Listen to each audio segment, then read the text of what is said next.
Et coucou l'aventurier et l'aventurière, on te retrouve pour la toute nouvelle vidéo spéciale mécanique. Donc il y a monsieur qui va tout expliquer. Mais bonne ou mauvaise surprise au niveau du moteur? Bon, le carter a été enlevé, et en fait le souci, il est là. Hop. C'est cette bielle là. Je sais pas si on arrive bien à voir la caméra, mais en fait ça claque. Donc on va changer ce coussinet là, on va remonter le carter et voir si ça peut démarrer. Voilà. Si c'est que ça, bon c'est cool. Mais dans tous les cas, ouais, on va tout faire une réflexion pour que ça soit nickel, parce que c'est vraiment pourri là-dessous. Et je sais pas du tout l'entretien du véhicule, ce qui a été fait ou pas. Donc on va tout changer. Donc, mais déjà qu'il démarre, au moins je sais qu'il démarre et qu'il tourne. Voilà. Allez, je change ça et après on va voir s'il démarre. Bon, bah voilà, j'ai tout remonté, j'ai mis de l'huile dedans, j'ai changé les coussinets. On va faire un petit démarrage pour voir si ça démarre. Allez, on croise les doigts. Allez, go. Ah, pas de batterie. Bon, allez, deuxième test.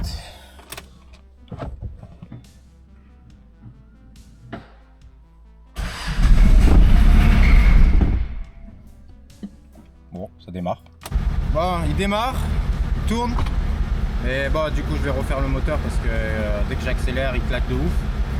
Et il y a plein de fuites de partout, surtout d'échappement. Donc bon, je pense qu'il a été refait le moteur, mais mal.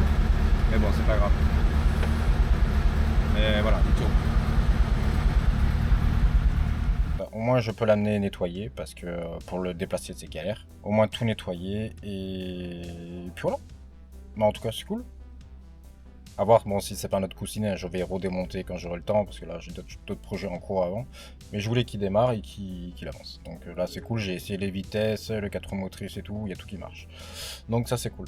Bon, grosse fuite d'échappement par contre ça pue de ouf. Mais bon, c'est cool. J'ai hâte. J'ai hâte.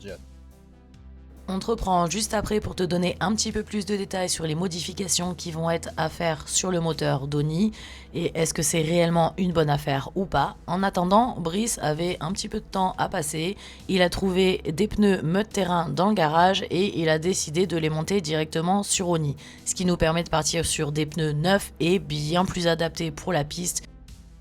Là, il est passé sur la machine à pneus pour pouvoir déjanter, garder les jantes d'Oni et monter les nouveaux pneus directement sur Oni. Ce qui va permettre de rehausser un petit peu les ponts, même si de toute façon, il va falloir qu'on lui mette un kit rehausse pour qu'il soit vraiment adapté à la piste et plus rehaussé pour les passages un petit peu plus techniques. On fera pas non plus du franchissement, il est pas fait pour ça, on est plus sur du style overlanding avec Oni, comme ce qu'on faisait avec Ulysse. Bon, je t'ai accéléré ce passage vidéo parce que sinon ça prend des plombes, il a changé les 4 pneus et tu vas voir ce que ça donne au niveau du résultat.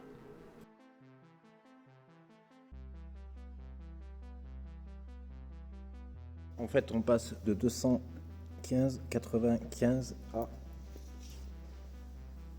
235,75, 15. Donc ça me fait gagner à peu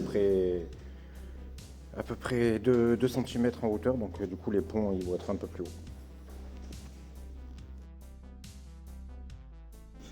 On va monter les 4. Franchement, ça lui va 10 fois mieux. Hop. Et du coup, ça rehausse un poil le pont. Là. Pour l'instant, ça rehausse pas de ouf. Mais je pense que je vais mettre un peu plus gros. Oui, tu vas me dire qu'on fait pas tout dans l'ordre, mais je t'avoue qu'on n'avait pas le financement et toutes les pièces de disponibles pour faire la réflexion complète du bas moteur. Donc en attendant, il y avait ces pneus-là qui étaient disponibles, autant les monter directement sur Oni. Et je sais pas ce que tu en penses, mais ça lui donne déjà un look un peu plus baroudeur. Mais revenons-en au moteur. Aussi. Donc tout est ok, sauf le bas moteur. Au moins, on part sur un truc propre et neuf et sans problème. Pompe à injection sera changée aussi parce que c'est une pompe à injection électronique et je ne veux pas d'électronique. Donc elle sera enlevée, ce sera une pompe mécanique pour plus avoir de problème. La plupart qui ont ce moteur là le font.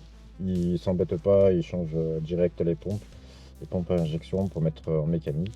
Non, c'est une bonne surprise parce qu'on nous a, quand on devait l'acheter, on nous a dit moteur à changer. Donc un moteur à changer, c'est 3 000 à 4 000 balles, voire plus. avec pas mal de kilomètres, donc ça me faisait un peu chier. Donc au final, j'ai fait mon propre diable. Bon, après, voilà, ça va coûter quand même des sous, hein, mais Ça va coûter des sous, en mais soi, on moins repart sur cher. un truc, ouais, voilà. Voilà, Et moins cher on que ce qui part était prévu sur- de base, donc...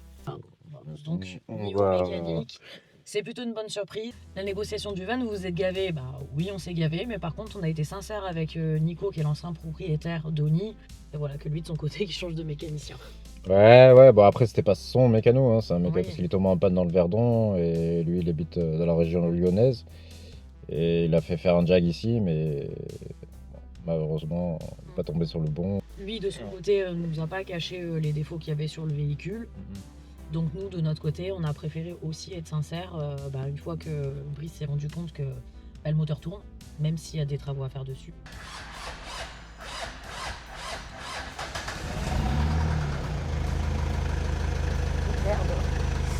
Si tu as des questions spécifiques au véhicule, à ce qui va être fait, etc., n'hésite pas à me mettre ça en commentaire. N'hésite pas à t'abonner, à me mettre un petit pouce et un commentaire. Allez, je te dis à très vite